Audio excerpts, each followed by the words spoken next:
Euh, Comment on fait ça? Eh bien, écoutez, voilà ce qui se passe. C'est des discussions intéressantes à Lyon, par exemple, la ville de Lyon. 12 décembre dernier, conseil municipal.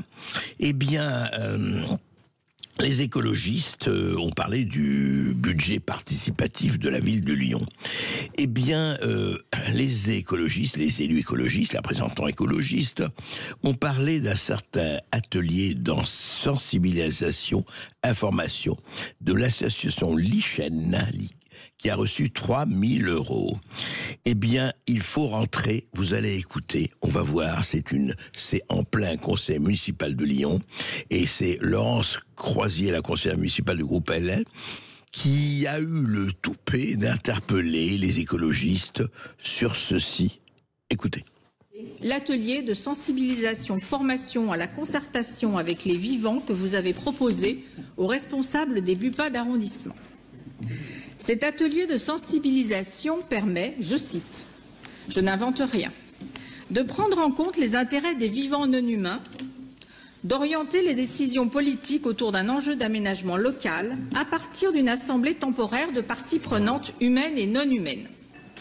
Et d'ailleurs, dans le déroulé de l'atelier, après un temps de mise en récit, les agents, évidemment, .E.S, étaient invités E.S à entrer dans le dialogue interespèces au travers d'un jeu de rôle. Les membres de cette association chargée de la formation interpellent.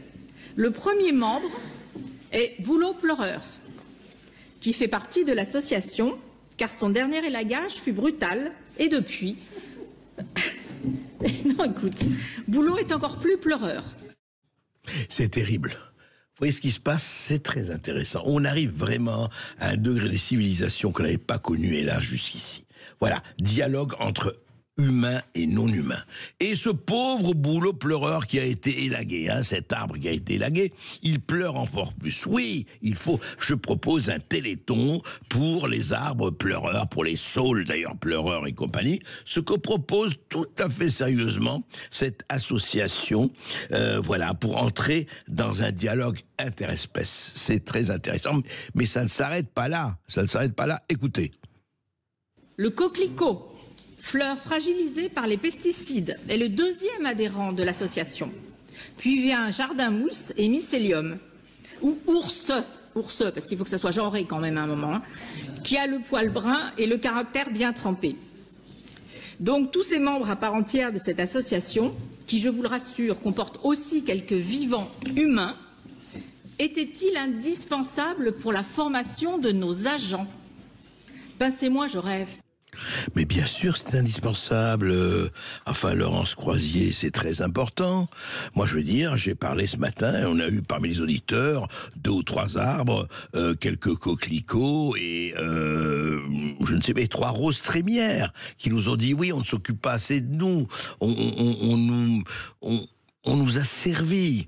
On nous racise, c'est ça, ce sont des racisés, puisque on leur verse des pesticides. Halte au génocide des coquelicots, halte à l'éradication, effectivement, des coquelicots, etc. Voilà où on en est, conseil municipal de Lyon, en l'an de grâce 2024.